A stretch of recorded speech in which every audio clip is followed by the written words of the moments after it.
তোমার বিশ্বাসঘাতকতা চরমে পৌঁছেছে। আমি আর সহ্য করব না মহারাজ। যাকে আপনি কেবল দেবতাদের রাজা জিউসের স্ত্রী হিসেবে চেনেন, তিনি আসলে অলিম্পাসের সবচেয়ে রহস্যময়ী এবং ভয়ঙ্কর রানী।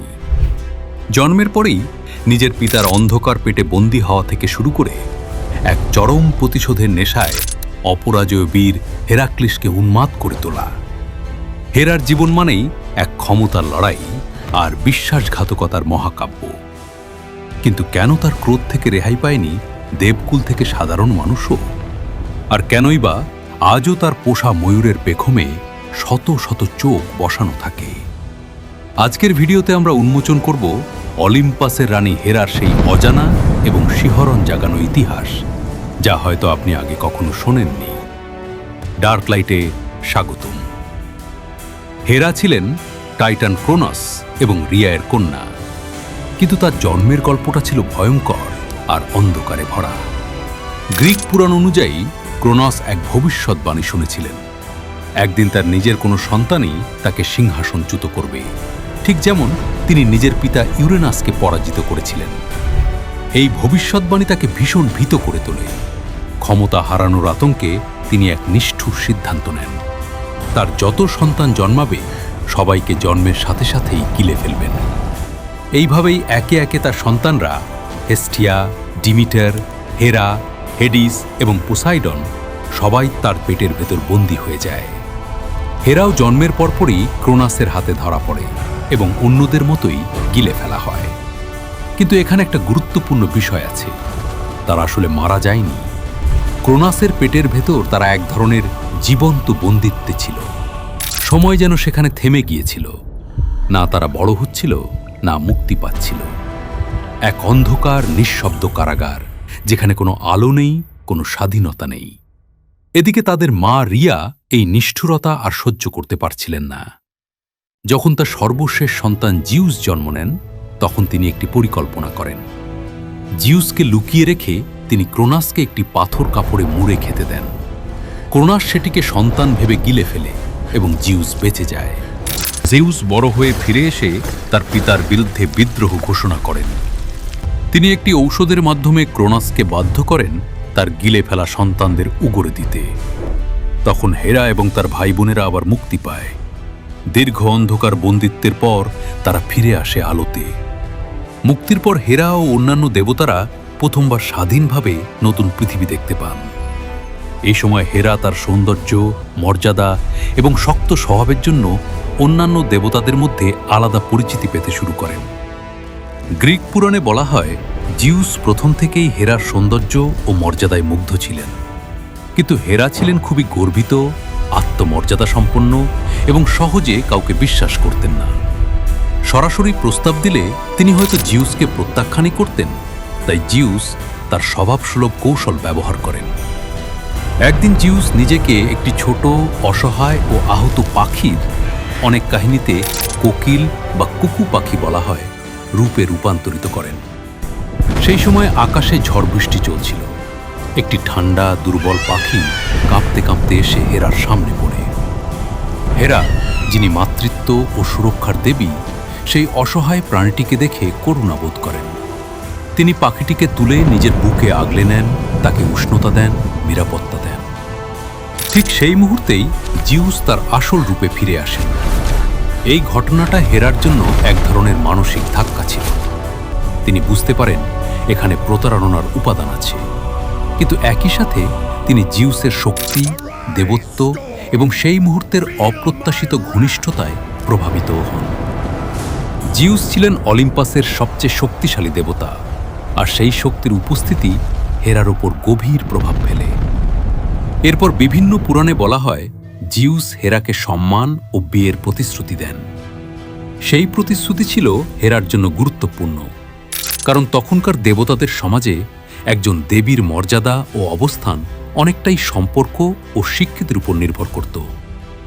জিউসের প্রস্তাব গ্রহণ করার মাধ্যমে হেরা নিজের অবস্থানকে শুধু আবেগ দিয়ে নয়, বরং সম্মান ও রাজকীয় মর্যাদার ভিত্তিতে স্থায়ী করেন।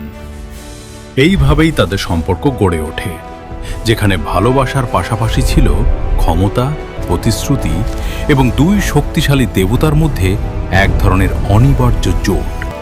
যা পরে অলিম্পাসের ইতিহাসকেই প্রভাবিত করে। এরপর তাদের বিয়ে হয়, যা গ্রিক পুরাণে এক মহা জাঁকজমকপূর্ণ ঘটনা হিসেবে বর্ণিত। দেবতা, টাইটান, এমনকি প্রকৃতির শক্তিগুলিও সেই বিয়েতে উপস্থিত ছিল বলে বলা হয়। বিয়ের পর হেরা সত্যি অলিম্পাসের রানী হয়ে ওঠেন। মর্যাদা, ক্ষমতা, সম্মান সবই ছিল তার হাতে। কিন্তু তার দাম্পত্য জীবন কখনোই শান্ত ছিল না, আর এর মূল কারণ ছিলেন তার স্বামী জিউস। জিউস ছিলেন দেবতাদের রাজা, কিন্তু তার একটি বড় দুর্বলতা ছিল অসংখ্য প্রেমের সম্পর্ক। তিনি শুধু দেবীদের সাথেই নয়, মানবী নারীদের সাথেও সম্পর্ক করতেন। আর সবচেয়ে অদ্ভুত বিষয় হল, তিনি প্রায়ই নিজের আসল রূপ লুকিয়ে বিভিন্ন রূপ ধারণ করতেন। কখনো ষাঁড়, কখনো রাজহাঁস, কখনো সোনার বৃষ্টির রূপে তিনি পৃথিবীতে নেমে আসতেন। এই প্রতিটি সম্পর্ক হেরার কাছে ছিল এক একটি বিশ্বাসঘাতকতা। কিন্তু সমস্যা ছিল, হেরা সরাসরি জিউসকে শাস্তি দিতে পারতেন না, কারণ জিউস শুধু তার স্বামীই নন, তিনি দেবতাদের সর্বোচ্চ শাসকও। তাই নিজের অপমান, রাগ আর কষ্ট জমতে জমতে হেরা অন্য পথে প্রতিশোধ নিতে শুরু করেন। তার রাগের লক্ষ্য হয়ে ওঠে জিউসের প্রেমিকারা এবং তাদের সন্তানরা। হেরা মনে করতেন এই সম্পর্কগুলোর জন্য দায়ী শুধু জিউস নন, বরং সেই নারীরাও। ফলে তিনি তাদের জীবনে ভয়ঙ্কর কষ্ট এনে দিতেন। আয়োর গল্পটি গ্রিক পুরাণে হেরার প্রতিশোধের সবচেয়ে মর্মান্তিক উদাহরণগুলোর একটি। আয়ো ছিলেন এক সুন্দরী মানবী। অনেক কাহিনীতে আয়োকে হেরায়েরই মন্দিরের এক পুরোহিত্রী বলা হয়। তার সৌন্দর্যে মুগ্ধ হয়ে জিউস তার প্রতি আকৃষ্ট হন এবং গোপনে তার সাথে সম্পর্ক গড়ে তোলেন। কিন্তু জিউস জানতেন, হেরা যদি বিষয়টি বুঝতে পারেন তাহলে ভয়ঙ্কর কিছু ঘটবে। তাই তিনি আয়োকে আড়াল করার চেষ্টা করেন।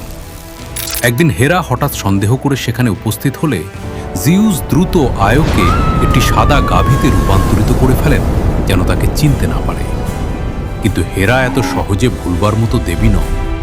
তিনি বুঝতে পারেন এর পেছনে কিছু আছে। তাই কৌশলে সেই গাভীটিকেই জিউসের কাছ থেকে উপহার হিসেবে চেয়ে নেন। জিউস না দিতে পারলে সন্দেহ বাড়ত, তাই তিনি বাধ্য হয়ে আয়োকে হেরার হাতে তুলে দেন। এরপর শুরু হয় আয়োর আসল দুর্ভোগ। হেরা তাকে পাহারা দেওয়ার জন্য নিযুক্ত করেন এক ভয়ঙ্কর প্রহরী, আর্গুস প্যানপটেস, যার ছিল 100টি চোখ। তার কিছু চোখ সবসময় খোলা থাকতে, তাই আয়ো পালানোর কোনো সুযোগই পেত না। আয়ো বন্দি অবস্থায় ঘুরে বেড়াতে থাকেন। কোনো স্বাধীনতা নেই, নিজের পরিচয় নেই, মানুষের ভাষাও নেই। তিনি কেবল একটি পশুতে পরিণত হয়ে কষ্ট ভোগ করতে থাকেন। আর্গাস ছিল এক অতিকায় দানব, যার সারা শরীরে 100টি চোখ ছিল। তার বিশেষত্ব ছিল এই যে ঘুমানোর সময়ও তার সব চোখ একসাথে বন্ধ হতো না, অন্তত কয়েকটি চোখ সবসময় খোলা থাকত। ফলে তাকে ফাঁকি দেওয়া ছিল অসম্ভব। জিউস যখন দেখলেন আয়ো চরম কষ্টে আছে, তখন তিনি দেবদূত হারমিসকে পাঠান তাকে মুক্ত করতে। হারমিস বাঁশি বাজিয়ে এবং গল্প শুনিয়ে কৌশলে আর্গাসের 100টি চোখকেই একসাথে ঘুম পাড়িয়ে দেন। আর্গাস যখন গভীর ঘুমে আচ্ছন্ন, তখন হারমিস তাকে হত্যা করেন এবং আইওকে মুক্ত করেন। হেরা যখন তার বিশ্বস্ত প্রহরীর মৃত্যুর খবর পান, তখন তিনি অত্যন্ত শোকাহত হন। আর্গাসের সেই সতর্ক দৃষ্টি এবং তার প্রতি আনুগত্যকে অমর করে রাখার জন্য হেরা আর্গাসের দেহ থেকে সেই 100টি চোখ তুলে নেন। হেরা সেই চোখগুলো তার প্রিয় পাখি ময়ূরের পেখমে বসিয়ে দেন। গ্রিক পুরাণ মতে সেই সময় থেকেই ময়ূরের লেজে আমরা চোখের মতো গোল গোল নকশা দেখতে পাই। কিন্তু তারপরেও হেরা থেমে থাকেন নাই। তিনি আয়োর পিছু লাগিয়ে দেন এক দংশনকারী পোকা, গ্যাটফ্লাই, যা তাকে নিরন্তর কামড়াতে থাকে। যন্ত্রণায় আয়ো পৃথিবীর এক প্রান্ত থেকে আরেক প্রান্তে পালাতে থাকেন। এশিয়া, ইউরোপ পেরিয়ে অবশেষে তিনি পৌঁছান মিশরে। সেখানে গিয়ে অবশেষে জিউস তাকে তার আসল রূপে ফিরিয়ে আনেন এবং আয়ো দীর্ঘ কষ্টের পর মুক্তি পান। হেরায়ের ক্রোধের আর এক জ্বলন্ত উদাহরণ হল হিরাক্লিস। তিনি জিউসের অবৈধ সন্তান হওয়ায় হেরা তাকে সহ্য করতে পারতেন না। হেরা তাকে এক ধরনের উন্মাদনায় আক্রান্ত করেন। সেই উন্মাদ অবস্থায় হিরাক্লিস নিজের স্ত্রী ও সন্তানদেরই হত্যা করে ফেলেন, যা তার জীবনের সবচেয়ে বড় ট্র্যাজেডি। এছাড়া হেরা ট্রয় যুদ্ধের সময় গ্রিকদের পক্ষে ছিলেন, কারণ এক সুন্দরী প্রতিযোগিতায় ট্রয় রাজকুমার প্যারিস তাকে সবচেয়ে সুন্দরী দেবী হিসেবে বেছে নেননি। তাই তিনি ট্রয় নগরীর বিরুদ্ধে দেবতাদের সহায়তা করেন এবং গ্রিকদের জয় নিশ্চিত করতে নানা কৌশল ও হস্তক্ষেপ করেন। ট্রোজান ওয়ার শুধু মানুষের যুদ্ধ ছিল না, এটি ছিল দেবতাদের আবেগ, প্রতিশোধ আর অহংকারের প্রতিফলন। আর সেই যুদ্ধের পেছনে অন্যতম বড় চালিকা শক্তি ছিলেন হেরা। হেরা ছিলেন এক জটিল চরিত্র। তিনি যেমন বিবাহ ও নারীত্বের রক্ষক, তেমনি তিনি প্রতিশোধপরায়ণ এবং কখনো কখনো নির্মম। তার চরিত্র আমাদের শেখায় ক্ষমতা থাকলেও আবেগ নিয়ন্ত্রণ করা কতটা গুরুত্বপূর্ণ। আজ 1000 বছর পরেও হেরায়ের গল্প আমাদের মনে করিয়ে দেয় ভালোবাসা, ঈর্ষা, ক্ষমতা সবকিছুই মানুষের মতো দেবতাদের মধ্যেও ছিল। তিনি শুধু একজন দেবী নন, বরং এক শক্তিশালী নারী চরিত্র যার গল্প আজও জীবন্ত। এমন আরও গ্রিক পুরাণের অজানা গল্প জানতে আমাদের চ্যানেলটি সাবস্ক্রাইব করুন, লাইক দিন আর পাশে থাকুন, কারণ পরের গল্পটা হতে পারে আরও বেশি শক্তিশালী, আরও বেশি চমকপ্রদ।